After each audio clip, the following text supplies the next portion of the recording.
하나님의 은총의 손길이 따뜻하게 우리를 감싸 주셔서 다시 일어나기를 소망합니다. 한경직 목사님은 잘 아시라 생각합니다. 돌아가시기 전에 후배 목사들이 목회가 힘들어서 찾아가 물어봤습니다. 목사님, 어떻게 목회를 하면 됩니까? 라고 물어보자 목사님이 이렇게 대답했대요. 어떻게 하면 된다고요? 예수 잘 믿으세요. 목사님들 예수 잘 믿으세요. 가르쳐 주었대요. 자, 성도, 우리를 두고서 성도라고 했습니다. 성도가 뭘까? 성도가 뭘까요? 예수님이 가신 그 길을 우리도 따라가겠다라고 다짐하는 사람들입니다. 예수님이 가신 길, 주님 가신 길, 십자가의 길이지만 나도 가겠다. 이게 성도라는 거죠. 근데 예수님의 길을 믿으면서도 예수처럼 살 생각이 없다면은 자기를 속이는 거죠. 나는 성도라고 했는데, 그런데 안 가. 그러면 누굴 속였다고요? 자기를 속이는 것이다. 예수님은 요한복음 14장 6절에서 이렇게 말하고 있습니다. 볼까요? 나는 뭐라고요? 길이요, 진리요, 생명이니 나로 말미암지 않고는 아버지께로 올 자가 없다. 예수님이 뭐라고 했습니까? 길. 그래서 옛날에는 교회에서 도를 믿는다. 한때는 뭐 도 믿습니까? 뭐 도를 아십니까? 뭐 이렇게 해서 이상한 종교가 하나 탄생하기도 했는데 그거는 가짜 길이에요. 예수님이 우리 인생이 가야 될 그 길을 제대로 가신 분입니다. 저는 학창시절에 이 찬양을 좋아했습니다. 저 멀리 배는 나의 시온성 오르고룩한 곳 아버지 집 내 사모하는 집에 가고자 한밤을 세웠네. 이게 이제 순례자의 노래입니다. 나는 비록 이 땅에 살아 있지만은, 그리고 세상은 혼란스럽지만은 늘 하나님 나라를 바라보고 소망하며 이 땅을 살겠다라는 것이지요. 한마디로 말하면 본향 찾는, 원래 있었던 곳에 다시 가고자 소망하며 살아가는 그런 삶을 살겠다는 겁니다. 저는 믿지 않는 사람들이 우리를 바라보고서 이런 말을 하면 참 좋겠다라는 바람을 가지고 옵니다. 저기 충령교회 다니는 사람들, 지들이 믿는 예수를 좀 닮았네. 오늘 봉독한 히브리서 12장 2절 말씀에 예수를 어떻게 하자고요? 그냥 무시하자, 바라보지 말자, 귀찮다, 이래 않습니다. 예수를 바라보자 합니다. 바라보자. 바라보자라는 이 말이 참 오묘한 뜻이 담겨 있습니다. 이 바라보자라는 것은 비전이 나왔는데, 이 말 속에 저는 이 말을 정말 한 2주 가까이 예수님을 바라보자, 예수님을 바라보자 묵상을 했습니다. 왜 그럴까? 왜 예수를 바라봐야 되는가? 히브리서 11장 1절 말씀은 믿음은 바라는 것들의 실상이요 보이지 않는 것들의 증거다. 뭘 바란다고요? 누굴 바라본다고요? 예수 그리스도를 바라보면은 우리를 통해서 예수의 모습, 실상이 드러난다 이거죠. 예수가 저렇구나 라는 것을 보이더라 이거죠. 바라는 것들은 한자로는 희망입니다. 희망. 뭐 호프라고 하기도 하고 뭐 비전이라고 하기도 합니다만 희망이에요. 희망은 당장 내 눈에 보일까요? 안 보일까요? 보이겠습니까? 안 보겠습니까? 잘 안 비어요. 잘 안 빕니다. 하나님께서 약속하신 그 현실이 당장 이루어지지 않았지만은 그것을 믿음의 눈으로 보고서 살아가는 것이 희망인 것이에요. 내가 보고 싶은 대로 아니라 주님이 우리에게 보라, 하나님 나라를 보라, 이게 하나님 나라야. 우리는 하나님 나라, 그 나라 아직 내 마음에 제대로 잘 안 믿겨지지만 믿겼습니다. 그리고 잘 안 보여집니다. 가능성이 한 50%도 잘 안 돼요. 그렇지만은 그거를 믿고서 하나님 나라를 살아간 것입니다. 그게 희망인 거예요. 우리는 눈에 보이는 것이 전부인 줄 알고 살 때가 많습니다. 히브리서 12장 2절 말씀 보게 되면은 증인들이 얼마나 많았는지요. 한번 이렇게 말합니다. 그래서 우리에게 구름같이 둘러싼 허다한 증인이라고 말합니다. 여기에서 증인이 뭔가? 법정에 가면 증인이 있습니다. 그런 증인들 말고요. 법정의 증인들은 참 믿기가 쉽지 않아요. 근데 여기 증인이라고 하는 것은 목숨을 걸고 고백하고 본 것을 지켰다는 겁니다. 그래서 증인이라는 말과 순교자라는 말은 같은 뜻입니다. 마르투스. 히브리서 11장에 보게 되면은 믿음의 증인들이 많았어요. 무수하게 많습니다. 그뿐만 아니라 기독교 2000년 역사 가운데에 믿음의 증인들이 얼마나 많았습니까? 그래서 구름같이 허다한, 그렇게 말합니다. 구름같이 그냥 우리가 살아가지만 혼자가 아니야. 우리 주변에 믿음의 그 증인들 많아. 예수 그리스도를 바라보고서 예수님처럼 살아간 사람이 많아. 그걸 말하고 있습니다. 11장에는 에녹이 나오고 노아 나오고 아브라함, 모세, 그리고 제자들, 예수님을 따랐던 제자들, 그리고 우리 충령 가족들이 하나같이 하나님께서 약속하신 세상이 눈에 보이지 않았지만은 맞아요. 예수님은 우리의 주님이세요. 그분을 따라가지 않으면 우리는 하나님께로 갈 수가 없어요. 그렇게 말씀에 동의합니다. 그리고 지난주에 말한 것처럼 하나님의 약속에 나 자신을 다 맡깁니다. 믿음은 맡기는 거라 했습니다. 신뢰라고 했습니다. 그 다음에 하나님이 약속하신 말씀, 그거를 내가 지킨다는 거죠. 내가 죽을 것 같은 상황 속에서도 하나님이 약속하신 말씀 지키는 거예요. 그걸 두고서 우리가 신실하신 주님이라 했습니다.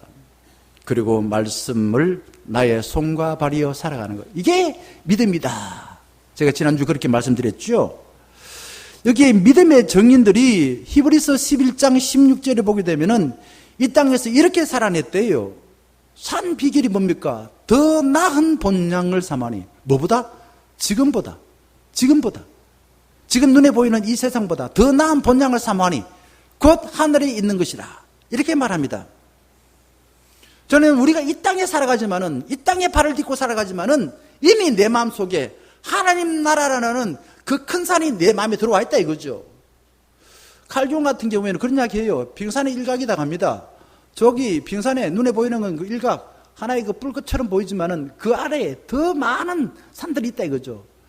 우리 마음에 이 땅에 살지만은 하나님 나라를 바라보니까 그 나라가 내 마음에 들어와 있다라는 겁니다. 그런데 우리는 당장 처리해야 할 일에 몰두하다 보니 시야가 협소 좁아져요. 그리고 내가 누군지 몰라요. 내가 어디로 가고 있는지 까맣게 잊고 우왕좌왕 허둥지둥 될 때가 너무 많습니다. 여러분은 성선설을 믿습니까? 성악설을 믿으십니까? 성선설, 성악설. 옛날에 윤리 시간에 배웠죠. 맹자는 성선설을 주장했고요. 순자는 성악설을 주장했습니다. 그런데 가만히 보니까 제가 뭐가 뭔지 모르겠어요. 진짜 사람은 원래 선하게 태어났는지 악하게 태어났는지 사람마다 다르게 주장해요. 그러나 저 자신을 봤을 때는 나도 참 착하게 살고 싶지만은 내 마음에는 악한 것이 있더라고요. 그리고 내가 죄인으로 아직도 붙잡혀서 감옥살이 하지 않은 것은 달콤한 유혹과 나쁜 환경 속에서도 악마에게 지지 않았는 거예요. 아직 내가 살인자가 되지 않는 것은 살인할 만한 동기가 특별하게 없었거나 먹고 살만했거나 아니면 나쁜 환경에 살지 않았기 때문에 살인을 하지 않았을 뿐인 것입니다. 누구나가 다 할 수 있는 이웃사랑, 이게 이제 착한 일이죠. 자, 누구나가 할 수 있는 그 이웃사랑이 뭘까요? 뭐가 이웃사랑일까? 저는 말씀을 통해서 생각해보는 이웃사랑은 좀 크게 이야기하면은 상대방에게 있는 것을, 그 선한, 상대방에 있는 선한 동기를 끄집어내주는 게 그게 이웃사랑이구나. 뭐 말라리아 병 그거 걸리지 말라고 모기장 보내고 하는 것도 그것도 물론 이웃사랑이고, 또 뭐 재해 당한 사람에게 생풀 보내는 것도 이웃사랑이죠. 그러나 일상생활 속에서 만나는 사람에게 선하게 살 가능성을 끄집어내어주는 것은 참 좋은 이웃사랑인 것입니다. 예수님이 그렇게 하셨어요. 요한복음 보게 되면은 예수님이 빌립이 데리고 온 나다나엘에게 뭐라고 말했습니까? 나다나엘, 너 어떻게 사는지 다 알고서 너 보니까 삭수와 노래, 이렇게 말하지 않았습니다. 예수님은 나다나엘에게 너는 참 이스라엘이야. 너는 참 이스라엘 사람이라 이거죠. 그거를 끄집어내 주었어요. 아직도 그걸 몰랐는데 예수님이 끄집어내서 주어서 참 좋은 이스라엘 사람으로 살도록 만들어 주었습니다. 또 그러면은 베드로는 어땠을까요? 예수님 베드로 만났을 때에 그의 이름은 시몬이었어요. 시몬이란 것은 먼지입니다. 훅 불어버리는 날아가는 먼지. 아주 존재로 말하면 가벼운 사람, 그런 사람이에요. 그런데 너는 더 이상 시몬이라 하지 않고 이름 뭐라고 불렀습니까? 피터, 베드로. 반석이라 부를 것이다. 든든한 반석이라 부를 것이다. 하나님, 예수님께서는 베드로의 그 겉으로 봤을 때는 별 볼 일 없는 어부였어요. 존재가 가벼웠어요. 그러나 반석 같은 거 끄집어내 주어서 반석이 되는 삶, 다른 사람들을 만날 때마다 그 사람 속에 있는 선한 것을 끄집어내주는 사도의 삶을 살도록 만들어 주셨습니다. 자, 예수님이 하신 모든 일은 이미 하나님께서 우리에게 주신 선한 것을 끄집어내주는 삶을 살았던 것입니다. 주님께서 우리를 이 자리에 불러주신 까닭이 뭘까요? 우리들이 죄의 노예처럼 살 때가 많습니다. 우리가 하나님 나라에 향해 나아가는 나그네로 사는데 발걸음을 더디게 만드는 무거운 짐이 있다는 겁니다. 그게 뭔가? 한 말씀 드려볼게요. 후회, 서운한 감정, 아픈 기억, 미움, 원망, 분노, 적대감, 냉소, 두려움, 걱정과 근심, 이런 것이 우리 어깨를 짓누르고 있습니다. 안 그래도 몸이 아파서 무릎이 아프고 허리 아프고 살 희망도 없고 살 날일만 남았는데 살면 살수록 이런 것들이 우리를 더 짓누르고 있는 겁니다. 그것을 버리지 못하여서 휘청휘청거립니다. 1절 말씀에 이렇게 말합니다. 볼까요? 여기 보게 되면은 두 번째 줄, 자, 이렇게 말합니다. 모든 무거운 것과 얽매기 쉬운 죄를 어떻게 한다고요? 벗어버린다 이거죠. 예수를 믿는 건 이유는 이걸 벗어버린다는 겁니다. 이거를 벗어버린다. 벗어버리고 더 이상 안 믿겠다는 거죠. 우리의 내면에서 벌어지는 상황이나 모습을 만약에 여기 앞에 스크린에 비추게 되면은 우리가 부끄러워서 아마 예배드리다가 다 도망칠 겁니다. 죄라는 거, 한자로 죄, 아주 간단해요. 넉사자 비슷하지만은 사실은 그 위가 그물망자입니다. 그물망자 밑에 무슨 자 붙어 있습니까? 안일불. 안일비다, 이거 안일비. 안일비라고 붙어요, 안일비. 이게 죄라는 단어예요. 뭔가 잘못된 일, 그리고 해서는 안 된 일을 저지른 사람이 그물처럼 꽁꽁 묶여있다. 그게 죄라는 겁니다. 자신이 잘못을 저질러 놓고 스스로 그물을 뒤집어 쓰고 있는 거예요. 그게 죄인인 거예요. 죄는 자기에게 구부러졌습니다. 자기에게만 구부러졌어. 자기밖에 몰라. 다른 사람에게 그 사실을 알까봐 두려워서 부자연스럽습니다. 바깥에 안 나갑니다. 자기 마음을 자꾸만 숨깁니다. 안 그런 척 하기 위해서 외모로 숨기고 옷으로 숨기고 먹은 가진 것을 갖고 숨겨요. 시편 124편 7절에 이렇게 말합니다. 옛날에 이 찬양을 불렀지요. 우리 혼이 새가 사냥꾼의 올무에서 벗어남같이 되었나니 올무가 끊어짐으로 우리가 벗어났다. 이게 구원입니다. 죄라는 것이 그 올무에서 새가 올무에서 갇혀가지고 꼼짝을 못해요. 이제는 사냥꾼의 밥이 되는 겁니다. 죽을 놈이밖에 안 남았어요. 그런데 예수님께서 올무에서 끊어주었다 이거죠. 구원시켜서 죄에서 해방시켜 주었다는 겁니다. 사도들은 2절 말씀에 믿음의 주여 또 온전케 하신 이인 예수를 바라보자. 바로 우리를 구원해 주시고 우리보다 먼저 길을 가신 예수님을 바라보자. 그분을 두고서 믿음의 주여 온전케 하신다 라고 말합니다. 이거를 세 번역에는 이렇게 표현하고 있습니다. 믿음의 창시자요 완성자이신 예수님을 바라봅시다 이렇게 말합니다. 지난주에 제가 믿음을 4가지 이야기하면서 마지막 4번째는 바라보는 것이라 했습니다. 바라본다, 라틴어는 비지오입니다. 바라본다는 겁니다. 우리는 자기가 중요한 거 보지만 해도 자꾸 봐요. 남자들은 여자들을 자꾸 바라봐줘요. 왜? 이 수컷이라는 것은 그렇게 만들어졌대요. 저는 어디 가더라도요, 좀 교회가 먼저 눈에 들어와요. 왜 그럴까요? 제가 교회를 너무 사랑했고 교회 안에서 너무 오랫동안 살았어요. 그래서 어디 가더라도 교회가 먼저 들어옵니다. 부모들은 그 많은 군인들 가운데 다 옷이 똑같은 옷을 입고 있습니다. 훈련 마치고 나는데 옷이 똑같은 거예요. 이름표도 없어요. 이름표 안 갖다 놨군요. 그리고 머리 막 짧아요.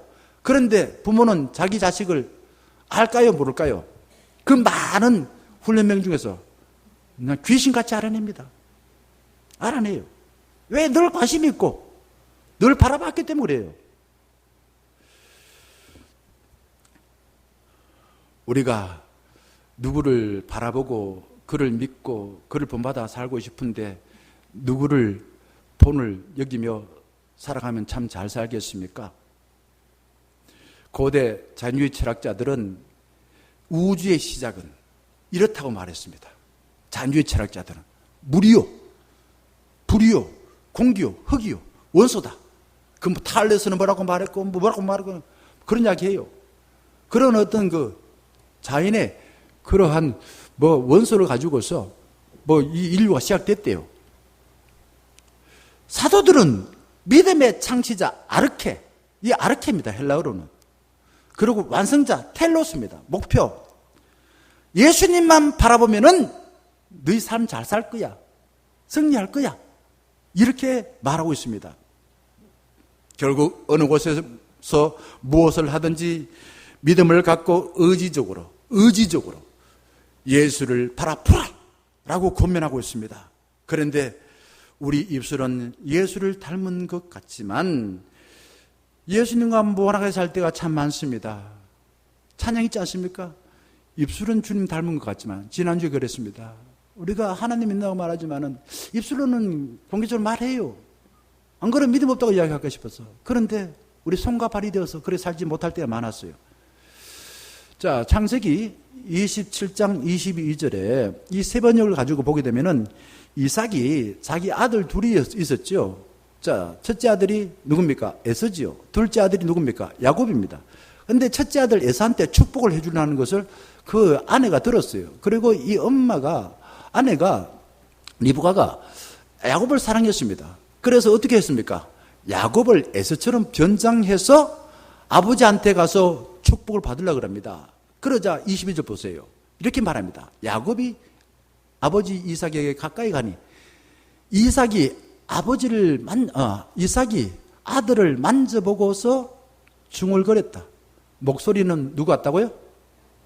야곱의 목소리 맞는데 손은 누구 같다고요? 이게 참 이렇게 아리까리하다. 의심이 된다. 네 진짜 야곱 맞나? 목소리는 야곱인데 손은 보니까 에서구나. 우리 입술은 주님을 닮은 것 같지만은 우리 손과 발은 주님 관계없네.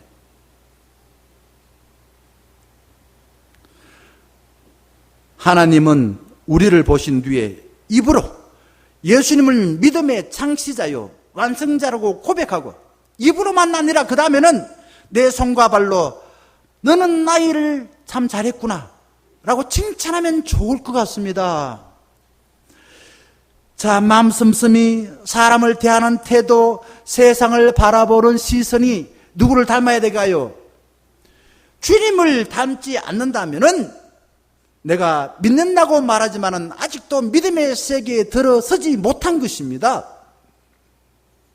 사도들은 2절을 세 번역으로 이렇게 예수 그리스도를 닮는 비결을 말하고 있습니다. 이렇게 말해요. 그는 자기 앞에 놓여있는 기쁨을 내다보고서 뭘 바라봤다고요? 예수 그리스도. 그가 장차 일어날 것, 십자가 그 너머에 일어날 것, 그 기쁨을 바라보고서 부끄러움을 마음에 두지 아니하시고 십자가를 참았다. 십자가를 졌다. 고난도 졌다 이거죠. 그리하여 결과적으로 우리 모두가 원하는 그런 하나님의 보호자 오른쪽에 앉으셨느니라 라는 겁니다. 자, 그러면은 믿음의 시작, 창시자이고 완성자이신 예수님은 어떤 길을 보여줬나? 어떻게 사람을 대했는가? 짧은 시간에 한번 살펴보겠습니다. 예수님이 요단강에서 세례요한한테 세례를 받으셨습니다. 자, 마가복음 1장 9절 보게 되면은 요단강물에 푹 잠겨 하나님 없이 산 옛사람을 죽였습니다. 그리고 올라올 때 새 사람이 되는 본, 세례는 그겁니다. 옛사람은 죽어버리고 이제는 예수를 통해서 새 사람이 되어서 예수님이 세례 받고서 물 위에 올라오자 어떤 일이 벌어진다? 하늘이 찢어지고요, 성령의 비둘기같이 임했습니다. 10절 말씀 보게 되면 하늘이 찢어져. 무슨 말인가 이게? 하느님이 진짜 찢어졌단 말입니까? 그런 상징적인 표현이에요. 하늘과 땅이 막혀 있었어요. 하늘의 뜻을 땅에 전해줄 그런 사람이 잘 안 나타났어요. 그런데 예수님이 이제는 그걸 하는 거예요.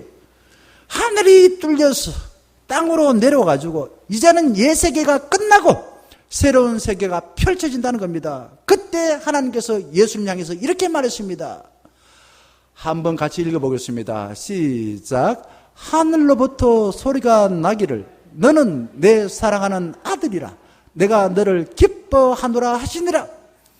예수님은 하나님의 어떤 아들이라고요? 우리는 하나님의 어떤 사람일까요? 어떤 자녀일까요? 꼴보기 싫은 자녀일까요? 그렇게 생각하십니까? 사랑하는 아들입니다. 사랑하는 아들이니까 어떻게 살아야 될까요? 기뻐하는 삶을 살아야 되죠. 하나님이. 예수님이 그렇게 사신 거예요. 하나님의 사랑하는 아들로서 하나님이 기뻐한 대로 살았다는 겁니다. 믿음의 시작이라는 것은 세속의 가치관에 따라 살던 나, 옛날엔 내가 그래 살았다 이거죠. 여기에서 주인을 교체한 겁니다. 누구로? 하나님을 주인으로 교체하는 것이 믿음의 시작입니다. 내 기분 내키는 대로 살던 사람이 이제 예수님을 나의 입장으로 사는 겁니다. 지난주에 믿음은 입장 하나를 갖는 거다. 예수님 보는 것처럼 나도 보는 것, 그게 믿음이다 했습니다.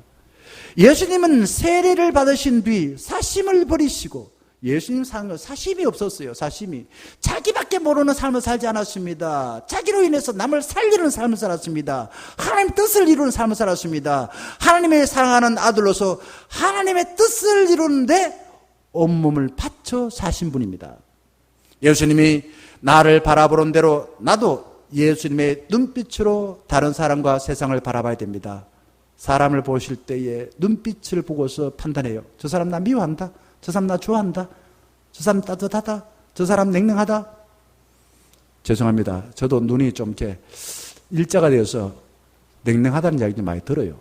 부드럽게 웃으려고 하면 눈이 잘 안 보여요.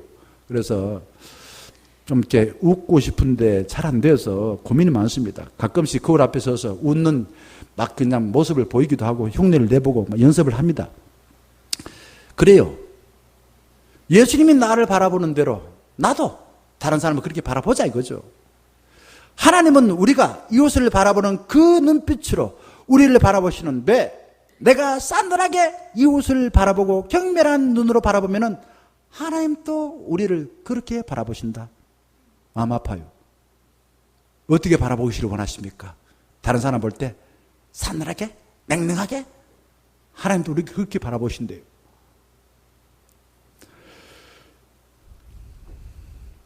예수님을 믿는 사람이라면 누군가를 바라볼 때 예수님의 눈빛으로 바라봐야 한다는 겁니다. 이거를 믿지 못하면 믿음이라는 게 참 허망해요. 믿는데 예수 향기가 안 나요. 믿는데 예수와 다른 삶을 살아요. 우리가 불초소생이라는 말을 옛날에 많이 썼습니다. 저는 뭐 그렇게까지 쓰진 않는데 저보다 조금 10살 위에 되신 분들은 아버지한테 편지를 쓰거나 아버지 앞에 있을 때는 불초소생이라고 했습니다. 무슨 말인가 이게? 불은 안일부자입니다. 초는 뭘까요? 초치는 초자가 아니고 닮을 초자입니다. 초상화할 때 초자입니다. 그럼 소생은 누굴까요? 자식입니다. 아버지를 닮지 못했다. 뭘? 아버지의 덕을 닮지 못했다. 아버지의 능력을 닮지 못하는 못난 자식입니다. 라는 게 불초소생입니다. 그러면 하나님을 아버지라 믿고 우리는 예수 그리스도를 믿음의 그 모델로 삼고 살아가는 사람은 하나님 앞에 우리는 어떤 모습일까요?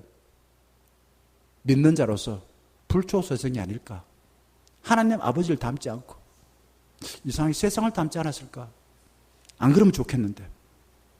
예수를 믿는 우리가 예수님의 마음 씀씀이와 눈빛을 담는다면 이 세상이 얼마나 아름답게 변화되었겠습니까?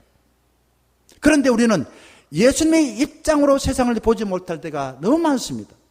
늘 나만 생각하고 내가 살아온 방법만 고집하고 살려고 합니다. 예수님 앞에 선 우리는 마치 사령관 앞에 선 충성스러운 부하처럼 행동을 하면 좋겠어요. 믿음 있는 사람은 그런데요.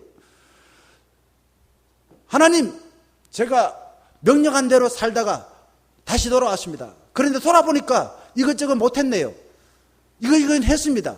그리고 앞으로 제가 뭘 하면 좋겠습니까?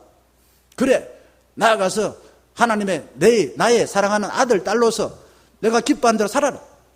알겠습니다. 충성하고 또 집으로 돌아가서 회사 돌아가서 그렇게 산다는 거예요. 이게 믿음을 가진 사람의 모습이라고 볼 수 있습니다. 그런데 우리가 함께 기도하는 내용들을 보거나 또 실상을 보는 내 자신을 봤을 때에 늘 하나님 앞에 어린애들처럼 칭거리고 살 때가 많습니다. 하나님, 나 이것도 못해, 저것도 못해, 늘 못했다고 이야기하고 한 거는 잘 말 못할 때가 많습니다. 또 하나님이 원하는 것을 하겠다고 다짐을 못할 때가 너무 많습니다. 예수님은 세례 받으신 뒤에 광야에서 40일 동안 금식한 뒤 마귀에게 시험을 받고서 이 말을 첫마디로 했습니다. 마가복음 1장 15절 말씀, 뭐가 찼다고요? 때가 찼다. 여기 때라는 것은 몸에 있는 때가 아니고요, 이게 기회가 왔다는 겁니다. 뭐가요? 하나님 나라가 가까이 왔다 이거죠. 하나님 나라가 지금 가까이 왔다. 때가 그렇대. 촉박한 때다. 하나님 때가 왔다는 겁니다. 그러니 어떻게 하라고요? 회개하고 복음을 믿으라. 돌아서고 네가 주인 되어 살던 삶을 이제 하나님을 주인 되어 살아서 살아라. 복음은 예수님의 것입니다. 예수님은 복음으로서 첫 설교를 누가복음 4장 18절에 보게 되면은 이사야서 62장 1절 말씀으로 설교를 하셨습니다. 어디입니까? 주의 성령이 내게 임하. 이게 성령님이에요. 성전에서 설교를 했어요. 성령이 임했대요. 그러자 설교 내용이 이겁니다. 이는 가난한 자에게 복음을 전하게 하시려고 내게 기름을 부으시고, 기름 부었다. 하나님이 쓰시기 위해서 특별히 구별하여서 기름 부었다 이거죠. 나를 보내사 포로된 자에게 자유, 눈먼 자에게 다시 보게 함을, 눈린 자에게 자유롭게 하고, 설교한 대로 예수님은 공생했던 경우에 사셨습니다. 우리의 길이 되신 예수님이 그렇게 사셨습니다. 말한 대로 그렇게 살았다라는 겁니다. 예수님은 설교하신 대로 공생애 동안 사심없이 사람들을 사랑하다가 찢기고 상처받은 사람을 회복하여 하나님 나라는 이거야, 사람들이 하나님 나라를 느끼게 만들어 주셨습니다.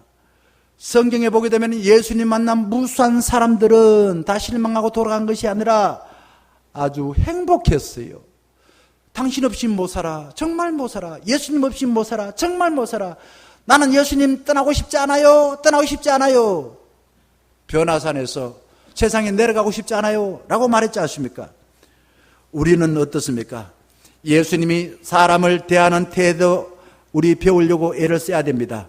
예수님은 이런 자세로 사람을 대했습니다. 요한복음 6장 37절 한번 보겠습니다. 사람을 대할 때 이렇게 대해요. 입맛대로 사람을 대하지 않았습니다.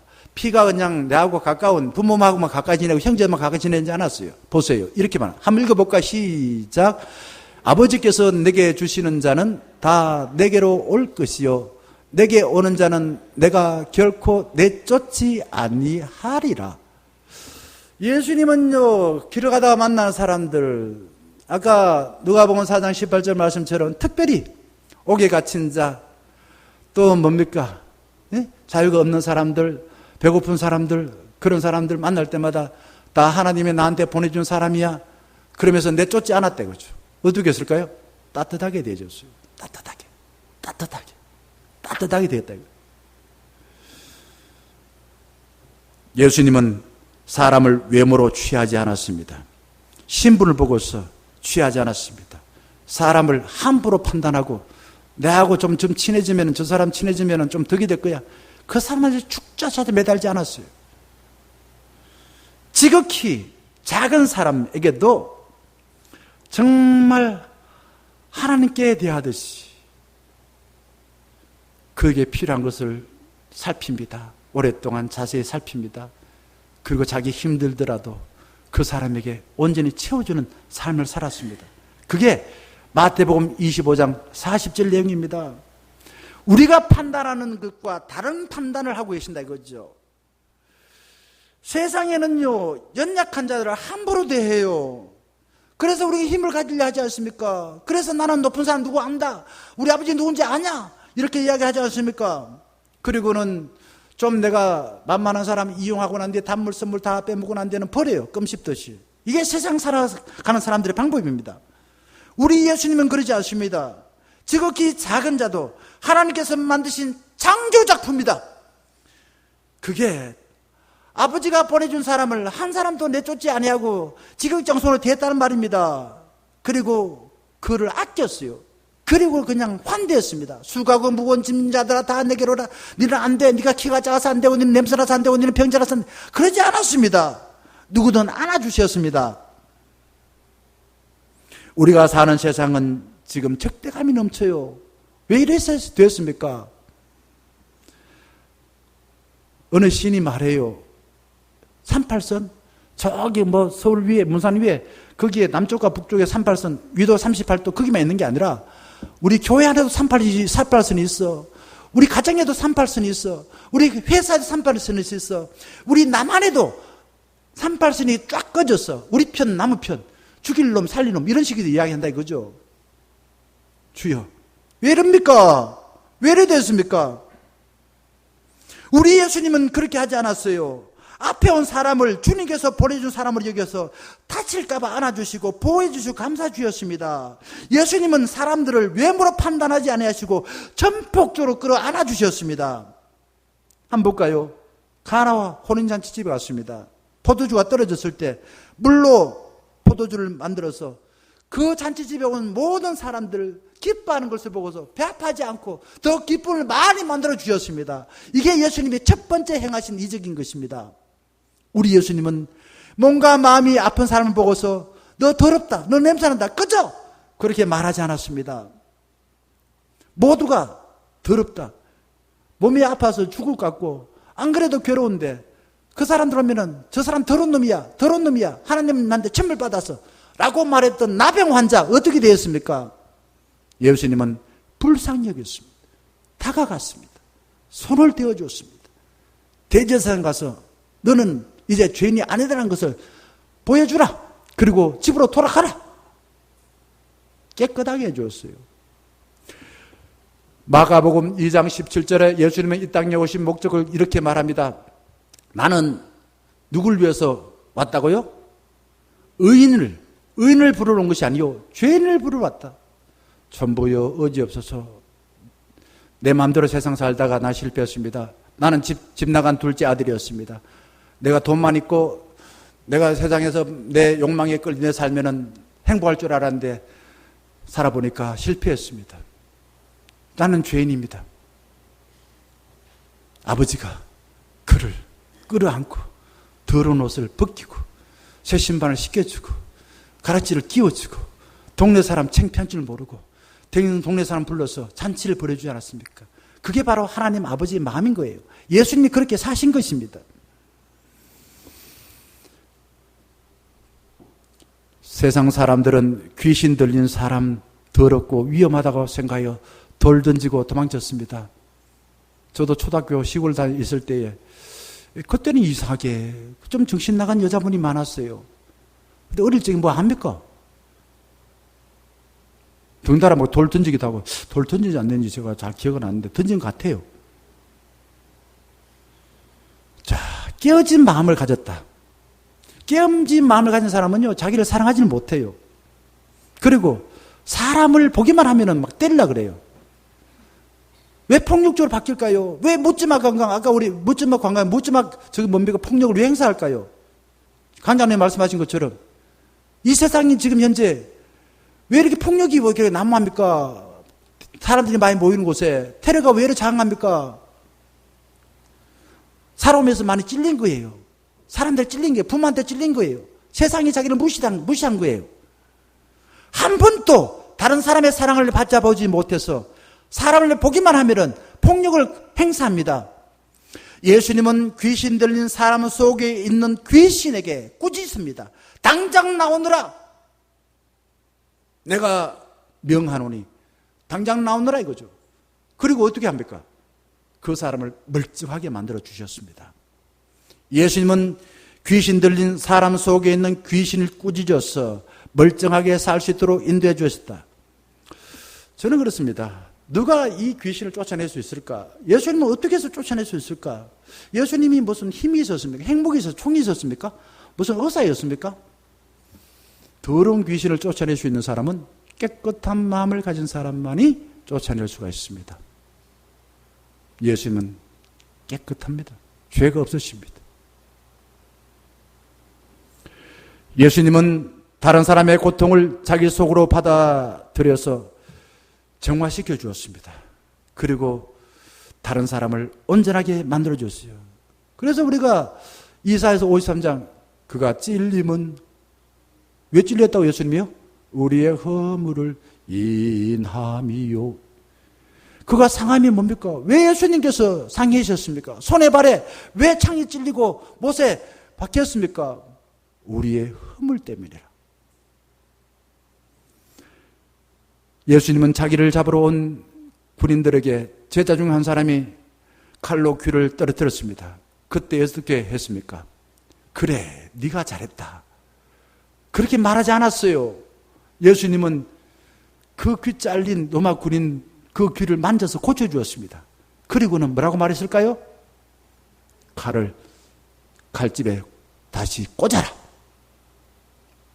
칼로 가고 세상 일러가면 칼로만 간다. 이런 말씀을 하신 거예요.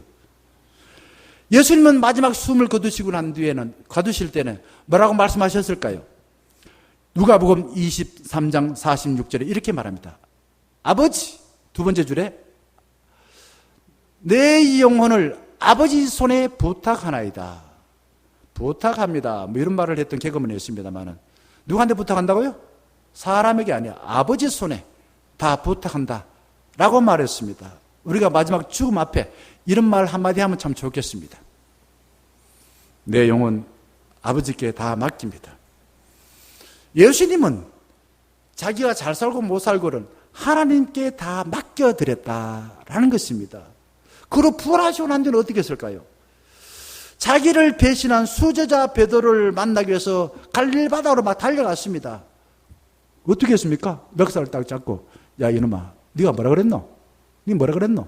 네 살았을 때 다른 모든 사람은 다 나를 부인한다고 하지만은 너는 절대로 죽는 한이 있어도 부인하지 않는다 그랬지. 그런데 네가 대제사장 집에서 그 여종이 물을 때 네 뭐라고 대답했노? 예수님 따지지 않았어요. 멱살 잡지 않았습니다. 반대입니다. 7명의 제자들이 고기를 잡고 있는 가운데 예수님은 그 시간에 초반 아침밥을 준비하셨습니다. 그리고 피곤하지? 배고프지? 와서 먹으라 라고 초대하셨습니다. 그리고 요한복음 21장 보게 되면은 네 좀 나를 사랑해줘. 사랑하다 실패했다고 네 사랑하지 못할 것 같지? 사랑해줘! 라고 당부를 했습니다.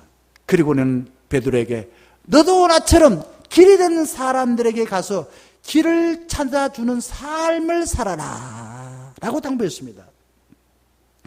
저는 할 수만 있다면 예수님을 만나서 일주일 동안 함께 있으면서 예수님의 삶을 배우고 싶어요. 어떤 거요? 예수님 밥 먹을 때 누구하고 만나서 어떤 밥을 먹었을까? 밥 먹으면서 무슨 대화를 나눴을까?